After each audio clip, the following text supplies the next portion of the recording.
La idea de estas charlas cortas de temas largos es precisamente hacer unas charlas muy concretas con un experto. En este caso tenemos a Ricardo Rodríguez y Osvaldo Castillo nos va a ayudar con las preguntas y, digamos, la conversación con Ricardo. Entonces, este es un evento que estamos haciendo cada 15 días y tenemos pues la programación pública en la página de la escuela. Entonces te dejo, Osvaldo, que te presentes y luego pues Ricardo. Muchas gracias a todos. Gracias. Muy buenas tardes a todos los que nos acompañan. Mi nombre es Osvaldo Castillo. Actualmente soy el decano de Ingeniería de Sistemas de la Escuela Colombiana de Ingeniería Julio Garavito. Soy ingeniero de sistemas, graduado de la misma universidad hace ya varios años. Eh, Tengo una especialización en construcción de software y una maestría y doctorado en redes, conocimientos y organizaciones en la Universidad de Tecnología de Troyes en Francia. Hoy tengo el placer de presentarles a Ricardo Rodríguez, a quien pues cedo la palabra para que por favor se presente. Osvaldo, muchas gracias. Sí, buenas tardes a todos. Mi nombre es Ricardo Rodríguez, también egresado de la escuela, promoción del año 98. Actualmente me encuentro trabajando como el director de tecnología y de informática de American Financial Systems en la ciudad de Boston. Llevo trabajando con la misma empresa bastantes años, aproximadamente más de 20 años. Y mi pregrado fue la escuela y después hice una maestría en tecnología de información en la Universidad de Harvard. Trabajé con la universidad también por un periodo de 6 a 8 años dictando asignaturas en el área de informática, bases de datos, de desarrollo. Y después tuve estudios en un MBA y adicionalmente en una maestría en ciencias en finanzas. Actualmente me encuentro también desarrollando un emprendimiento, una fintech ubicada en el Medio Oriente, en Dubái, se llama Yalla Collect. Y como resultado de todas estas actividades, he estado vinculado en el medio de desarrollo de software por los últimos 25 años, posiblemente. Actualmente con diferentes proyectos y desarrolladores trabajando en la ciudad, desde Estados Unidos, en varias ciudades acá, en Canadá, en México, en Colombia, Argentina y muy pronto en Dubái. Entonces, dado que Vicky propuso el tema de hablar un poco de la historia de qué ha pasado con todo este tema de los cambios en la historia de desarrollo y todo eso, me pareció que era interesante pues cubrir un poco lo que hemos visto, lo que se ha percibido durante esta época de cambios tan grandes con respecto al desarrollo de software.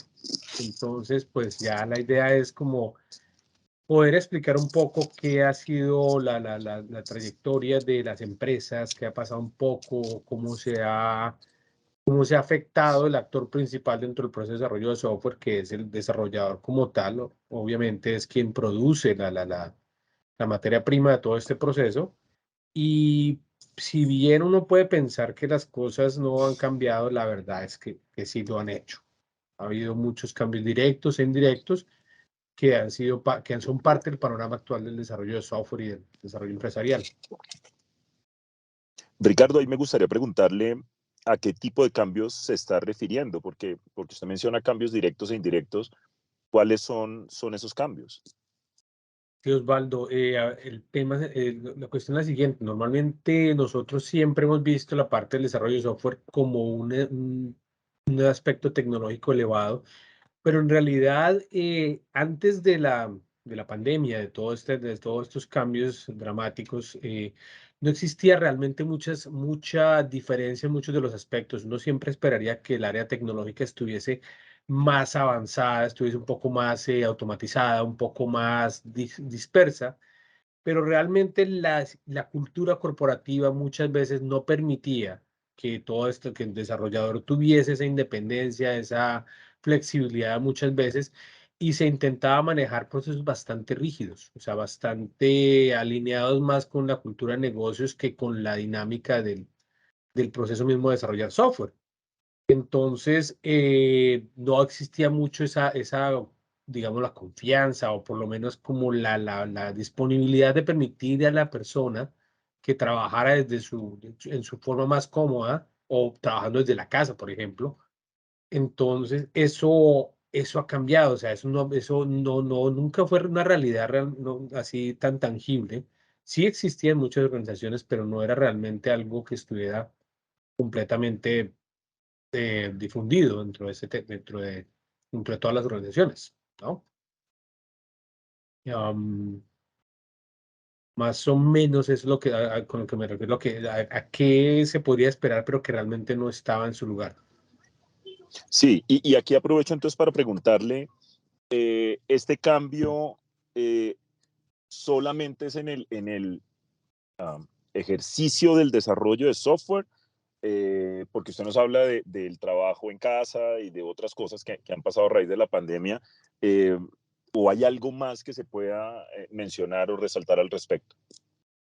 Ese es un buen punto, Osvaldo, y el tema es que uno muchas veces tiende a ver los procesos desde las 10.000 pies de altura realmente, y en este caso en particular del COVID y de las cuarentenas y de toda esta nueva dinámica de trabajar desde la casa y todo eso, pues sí, llega un fenómeno de esta naturaleza, un cisne negro, como lo que ha sido la pandemia, y afecta completamente a la organización en todo sentido, o sea, afecta todo lo que tiene que ver con los procesos de la empresa a nivel de la tecnología como tal, los datos, como los procesos, todo lo que involucra a la empresa. Y entonces llega el punto en el cual, bueno, nos toca entrar en un modo de supervivencia, en un modo en el cual nos toca permitir el uso de tecnologías, en el cual la relevancia de las personas y de su compromiso con la empresa es fundamental para que sigan funcionando, o sea, para que siga desarrollándose o se siga produciendo realmente. Y es ahí cuando entonces el proceso de desarrollo de software y aún más los desarrolladores empiezan a tomar esa relevancia. Uno va a mirar, por ejemplo, la, sostener la economía está realmente sobre los hombros de la tecnología. Muchas de las empresas que antes podían sobrevivir haciendo sus procesos manuales tuvieron que irse al extremo de tener que emplear desarrollo de software o depender de herramientas tecnológicas, pues que requieren una intervención directa de una persona que tenga la capacidad de intervenir para hacerlos ocurrir. O sea, vemos crecimientos de un nivel de proyectos de casi 60% están realizados en persona, físicamente, en una oficina, a un mundo en el cual eso pasa a ser un cero. Pasamos a tener una presencia virtual completamente y no es una opción, es sí o sí. Entonces, eso nos indica que para la persona o para los actores involucrados en el proceso, hubo cambios en todo sentido, tanto impuestos sobre ellos como lo que viene dentro del ambiente en el cual tienen que desarrollarse ellos, sus propios hogares, sus propias cosas, y eso se traduce en cambios que ahora podemos ver un poco más, vamos a hablar un poco más al respecto. Y Ricardo, esto es eh, solamente digamos, usted nos menciona el, el, el trabajo de las personas. Uno puede revisar que hay una demanda grande de desarrolladores. En Colombia hay, no sé, un déficit de 65.000 desarrolladores. En el mundo, pues la cifra es impresionantemente grande. ¿Cómo ha sido el impacto de todos estos cambios en esa demanda de desarrolladores, que ya llevamos varios años con una demanda alta, como mencionaba ahora? Pues es a dos niveles. Básicamente lo que ocurre es que en este punto, cuando estamos haciendo este análisis, uno va a ver si la demanda es impresionante. Se incrementa la demanda de proyectos de software, se incrementa la demanda de gente capacitada. Entonces, las opciones son cuáles. Uno puede, pues sí, a la vez con la virtualización y con el trabajo remoto, pues en teoría, uno debería tener la posibilidad de mirar más allá. Ya absorbimos la primera parte, es aprendamos a trabajar de forma remota. La segunda parte que uno podría pensar como una un aspecto para minimizar ese impacto es veamos más allá de las fronteras. Pero, y eso quiere decir, podemos empezar a pensar en desarrollo externo, a pensar, por ejemplo, como explicaba, nosotros en algún momento tuvimos la oportunidad de pensar que desde acá no teníamos desarrolladores a un nivel competitivo, entonces nos tocó explorar ese mercado, nos tocó explorar mirar Colombia, mirar Argentina. La forma como abrimos ese mercado fue entrando a través de freelancer.com, mirar, estudiar Pioneer, por ejemplo. Y esto fue antes de la pandemia, pero afortunadamente nos dio una ventaja porque ya teníamos, en cierta forma, la infraestructura y las herramientas para poder empezar a suplir esa demanda.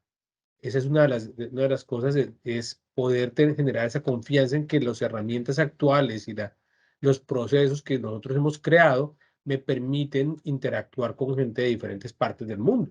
Desde que la calidad del software esté ahí, es una de las partes. Y la segunda parte que nos ha tocado mirar de forma directa es cómo hacer que el proceso se adapte a las personas clave. Es decir, no, los procesos de desarrollo de software son como copos de nieve. Uno los ve de lejos, se ven igualitos, pero si uno se acerca, no hay dos iguales. Y asimismo, eso cambia con la industria, cambia con la experiencia, cambia con la personalidad de la gente. Y en lugar de querer moldear a una persona a mi proceso, es más aconsejable poder moldear un proceso para hacer que la persona se sienta capacitada, se sienta cómoda dentro de ese desarrollo, sin que me afecte necesariamente la producción o el throughput que espero de ellos, ¿no? En ese sentido, por ejemplo, perdón, iba a decir algo, Osvaldo. Sí, sí, yo quería preguntarle ahí, con todo esto que nos está mencionando, ¿existe alguna metodología que nos ayude a disminuir el riesgo? Porque pareciera que estamos asumiendo muchos riesgos adaptando procesos a personas y no al revés. Entonces, alguna metodología que nos ayude a trabajar de manera más eficiente o disminuyendo el riesgo. Realmente no es que exista una respuesta, como dicen, un silver bullet, una bala mágica para resolver ese problema. Sí existen varias metodologías actualmente, existen también modelos de desarrollo y herramientas para soportar el proceso de desarrollo. Y en la medida en que yo pueda utilizarlas de la forma más eficiente para apalancar a mis desarrolladores, puedo obtener mejores resultados. Entonces, para reducir esa tasa de rotación de empleados, como decíamos, entonces la idea es ajustemos ese proceso. Digamos, vamos a seguir el mismo proceso estructurado y pues la gente que está dentro del medio de desarrollo de software sabe que la metodología más de facto actual es el modelo ágil de desarrollo, el Agile Development, que a su vez ha ido evolucionando en lo que es el Agile Project Management. Entonces, mantener una estructura, la estructura general de modelo ágil es la estructura recomendada, pero sin embargo, hay que saber, hay que especializarse en esa parte, especializarse, me refiero a entender cada uno de los componentes con más detalle y intentar suplir la deficiencia. Me explico, si por ejemplo, digamos que por las restricciones, porque tengo gente que no está a tener los sprints a cierta frecuencia, entonces puedo puedo dilatar la frecuencia del sprint con un poco más de cobertura, con el fin de poder ajustarme a la forma como ellos lo quieren o lo pueden proporcionar de manera más eficiente. Esto con respecto al proceso. Y la otra parte es las herramientas. Y con las herramientas, el objetivo es poder utilizar herramientas que optimicen el desarrollo remoto. Herramientas que, así como las herramientas que tenemos actualmente para comunicación, lo que tiene todo el mundo de Zoom, de Teams, tenemos también todas las diferentes herramientas. El desarrollo como tal ha dado lugar a tener aún herramientas más colaborativas. Antes, si antes la forma de colaborar era el stream programming o el peer programming y, y la revisión de código se hacía uno con otro, en este momento ya hay más herramientas que nos permiten. Por ejemplo, está Visual Studio Live, Live Sharing, está Use Together, está el Screen Sharing. Esas herramientas me permiten integrarme con mi equipo de trabajo mucho más fácil. Y es importante utilizarlas y es importante que el equipo se familiarice con eso y que tenga la posibilidad de, de, de- de participar. La otra parte del proceso es, ya tenemos una metodología, tenemos herramientas para que la gente interactúe, es cómo pongo todo esto junto. ¿Cómo hacemos para que la gente o para que los desarrolladores vean el resultado de su trabajo y que a su vez que yo como la persona encargada del producto final pueda entender que lo que estoy obteniendo es válido?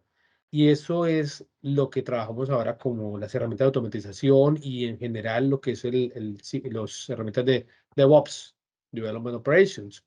Y eso es otra de las partes que ha tenido mucha relevancia dentro de esta transición del desarrollo y de los desarrolladores, es ajustarnos a que mi producto de trabajo va a entrar en una mainstream, una corriente general, y eso se está pasando de hacer una etapa manual a hacer algo automatizado, a hacer algo que se crea un pipe de desarrollo y que la gente, o sea, toda la gente que está involucrada en desarrollo va a empezar a tener que acostumbrarse a que sus productos de trabajo inmediatamente van a ser visibles para otros.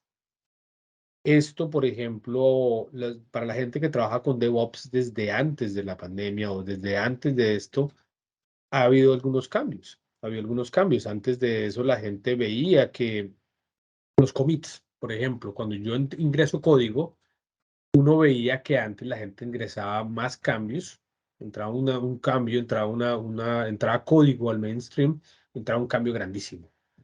Después de la pandemia estaba empezando a crear cambios más pequeños, un poquito más frecuentes, pero más pequeños, y la razón es porque la gente le da un poquito más de aprehensión, dice, se me va la luz, mi ancho de banda no es suficiente, entonces empiezan como a salvar con más frecuencia. Y cada vez que eso pasa, entonces el producto final va a ir cambiando más frecuentemente. Y es por eso la importancia de poder incorporar esos cambios y hacerlo de forma automática para agilizar el desarrollo. Ricardo, a mí me gustaría preguntarle, esos equipos multigeográficos o con profesionales de tantas latitudes, eh, ¿cuál ha sido la mejor experiencia? ¿De qué países podría uno decir, voy a ojo cerrado con los de, no sé, Argentina, mencionó usted en algún momento, son mejores que los colombianos, son mejores que, no sé, que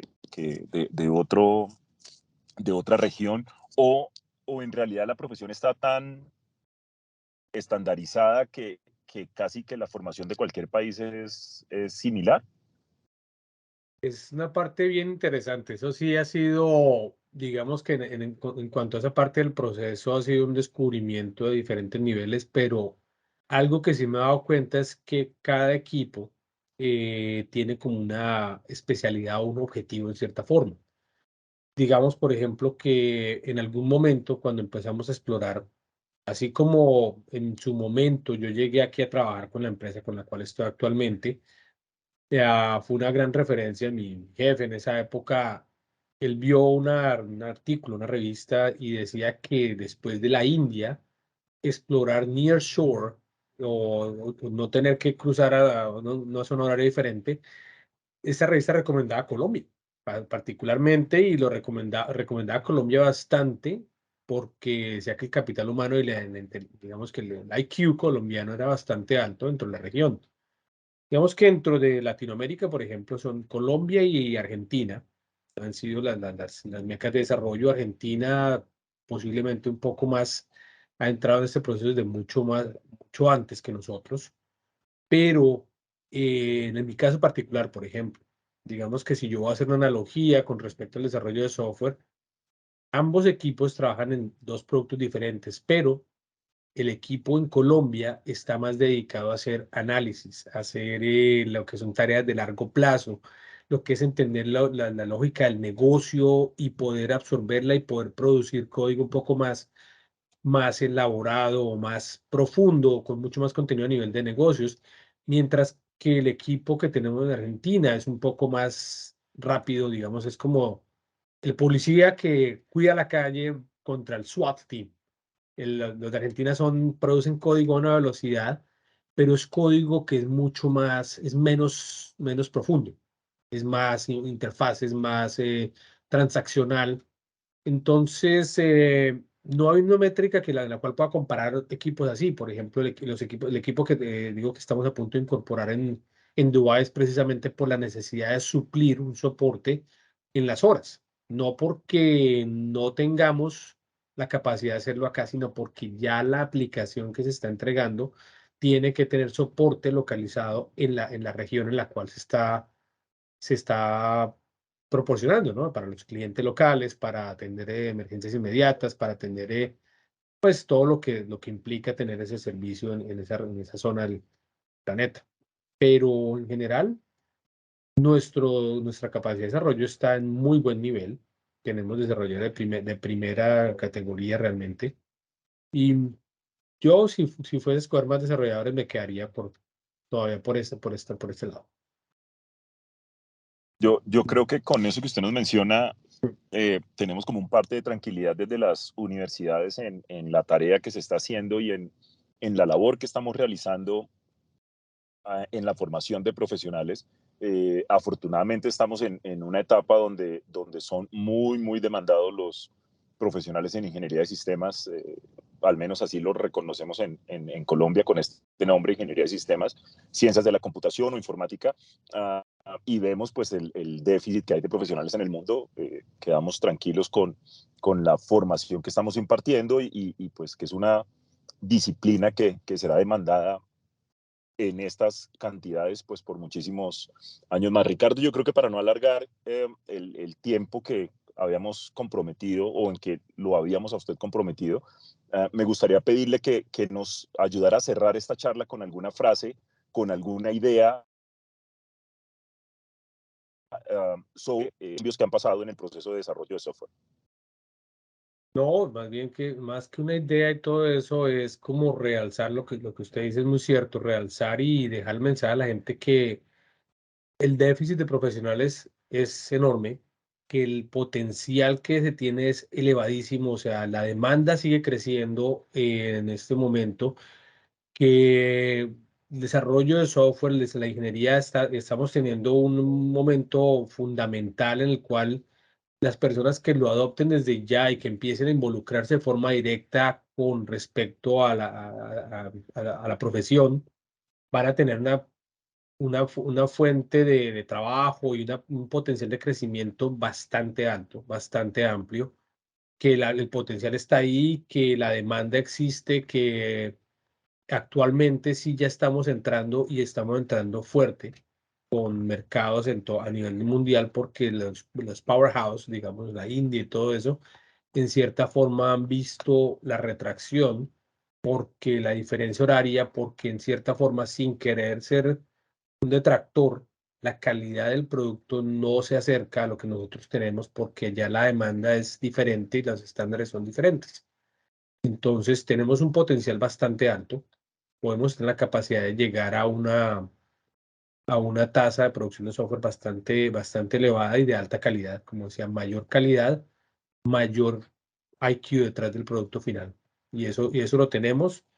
Creo que en la escuela, afortunadamente, los que estamos acá podemos dar testimonio de que hemos recibido una educación adecuada y unas bases increíbles que nos ponen muy a nivel o por encima de profesionales a nivel mundial. Perfecto, Ricardo, pues muchísimas gracias por habernos acompañado. A las personas que nos siguieron o que nos escucharon en la tarde de hoy, muchísimas gracias por haber estado con nosotros. Vicky, agradezco mucho la invitación que nos has hecho en la tarde de hoy y yo creo que con esto entonces nos despedimos. Muchas gracias a todos. Muchas gracias a Gracias a ustedes. todos y bueno, los esperamos en la próxima. Muchas Bueno. gracias.